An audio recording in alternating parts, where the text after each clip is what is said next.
Bang Jayadi, mereka ini kan sedang membangun engagement, Bang. Kedekatan dengan para pemilih muda. Mungkin nggak pemilih muda ini digiring sampai ke TPS, mereka konsisten memilih 1, 2, atau 3, atau di tengah jalan bisa berubah, Bang? Mungkin bukan digiring ya, dibujuk. kali Dibujuk ya. ya, digiring kesannya kayak dipaksa ya, Bang? Iya, dipaksa. Anak-anak muda ini kan seperti kata Prof. Karim tadi, sikapnya cenderung lebih bebas, lebih tidak mau didikte ya. Maka cara mengajak mereka tidak bisa dengan cara-cara cara-cara lama. Karena itu kan salah satu caranya adalah seperti kata Prof. Karim, nggak bisa pakai baliho, harus pakai media sosial antara lain. Terus pesannya juga walaupun pesannya itu misalnya terasa berat, isu politik, isu kebijakan, itu harus disampaikan dengan cara yang cocok dengan mereka. Karena biasanya kan seperti saya bilang tadi, yang tertarik dengan isu-isu politik 30%. Yang 70% tidak terlalu tertarik. Apa ketertarikan mereka apa? Isu-isu personal, misalnya isu kehidupan pribadi mereka, isu-isu wisata, ya, isu masa depan. Ini kan anak-anak muda yang masih sekolah, masih kuliah.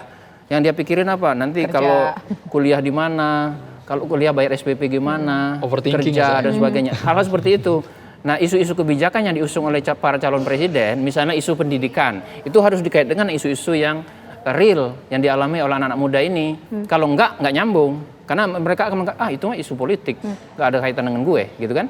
Jadi tidak ada kaitannya dengan isu-isu mereka. Itu sebetulnya kan kalau kita tanya secara umum, masalah-masalah apa yang menurut anak muda harus segera diselesaikan, itu mirip juga dengan para pemilih secara umum. Misalnya soal pekerjaan, ya, soal pendidikan, soal kesehatan. Cuman kalau menyampaikannya kepada anak muda dengan cara-cara, misalnya ribet menyampaikan cara bayar asuransi dan sebagainya, misalnya, atau misalnya isunya balik lagi ke soal SPP atau angka partisipasi pendidikan dan sebagainya, itu kan nggak nyandak di kalangan anak muda. Harus disampaikan dengan cara-cara yang cocok dengan kurang situasi populer mereka. gitu ya, Ya, itu pesan. Nah, kalau yang kedua adalah itu pesan substantif. Tapi bisa juga pesan kepada anak muda itu dengan gimmick. Nah, yang harus begini menurut saya, para capres maupun para politisi ini kan memegang peran bukan hanya mencari suara, tapi juga memberikan edukasi politik. Maka boleh menggunakan gimmick menurut saya, tapi gimmick itu harus dipadu dengan substansi gitu. Jadi jangan cuma gimmicknya aja yang dapat. Nah, kemudian yang ketiga, jadi medianya media sosial. Yang kedua isunya, boleh pakai gimmick tapi kaitkan dengan isu yang kuat, yang cocok dengan kehidupan anak muda. Yang ketiga adalah yang nyampein siapa gitu. Ya, kalau misalnya saya generasi X ya. Saya generasi X misalnya menyampaikan kepada anak muda dengan cara-cara saya nggak cocok. Maka yang menyampaikan haruslah juga anak-anak muda. Anak-anak yang misalnya generasi Z, generasi milenial. Jadi kalau tiga itu digabungkan, maka itu akan efektif untuk membangun engagement istilahnya ya.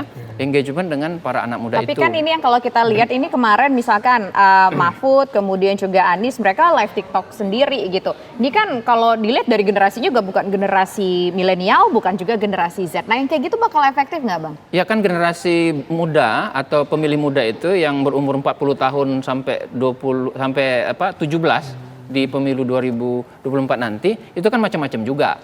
Ada yang lebih cocok dengan TikTok, ada yang cocok dengan Instagram. Kalau yang agak tua itu mungkin Facebook ya, atau malah X yang tadinya Twitter. Jadi ada terbagi-bagi juga, mereka tidak monolitik.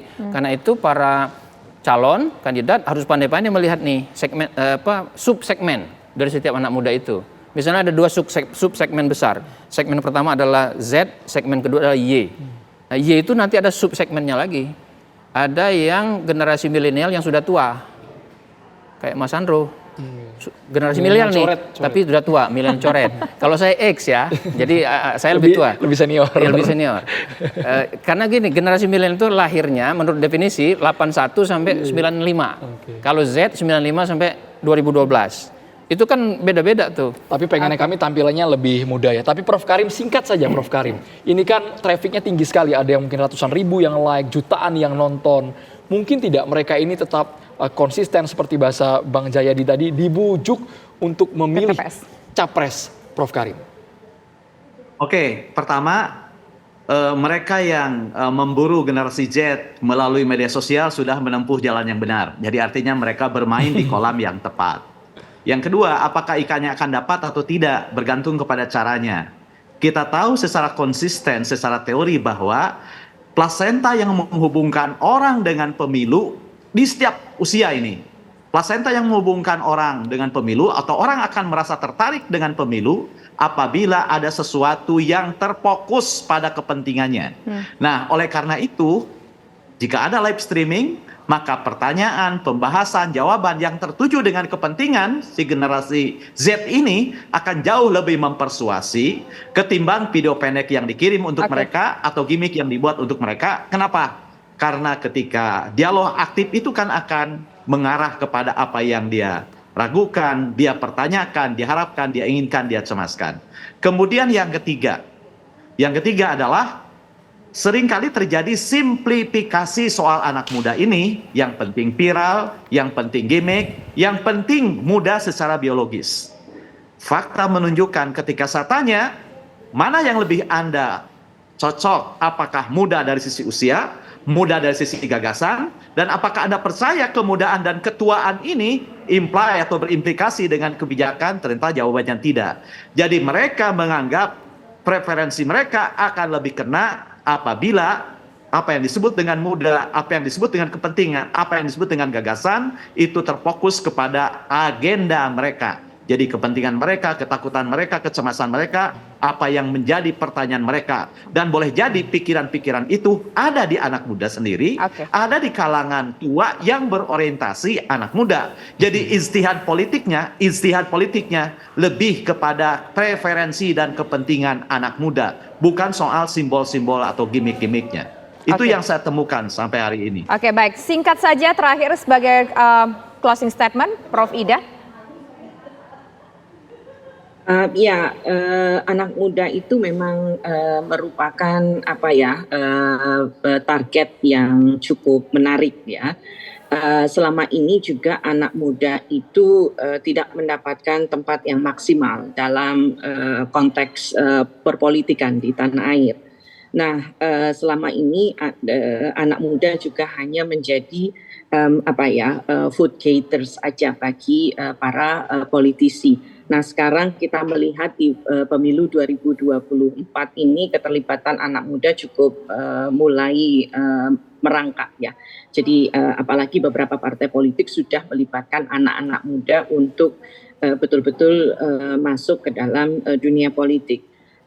Maka apa yang ingin saya sampaikan adalah pertama, generasi muda itu mereka adalah semacam tempat kita untuk bisa mendapatkan betul-betul autentik konsep-konsep tentang politik kita ke depan. Kemudian yang kedua juga saya melihat bahwa anak muda ini tidak lagi bisa dijadikan sebagai ajang untuk mencari suara atau popularitas, bahwa mereka juga bisa bersuara gitu. Jadi artinya kalau mereka diberikan kesempatan, mereka juga akan bicara. Yang ketiga, media sosial menurut saya masih sangat efektif untuk dipakai dalam hal-hal hiburan atau hal-hal yang ringan ya, dibandingkan dengan hal-hal yang sangat serius. Jadi saya melihat bahwa media massa mainstream seperti televisi, surat kabar, dan lain sebagainya itu masih tetap bisa digunakan sebagai media dalam kampanye-kampanye yang lebih serius. Jadi media sosial itu karena keterbatasan limited space-nya dan limited time-nya, maka pesan-pesan yang panjang itu nggak mengena. Makanya yang ada adalah keriuhan di dalam media sosial. Harus yang ngena ya Prof. Ida ya. Terima kasih banyak Prof. Ida. Mohon maaf durasinya terbatas. Prof. Karim juga terima kasih sudah bergabung. Bang Jayadi sudah bergabung di Kabar Petang. Thank you banget Bang.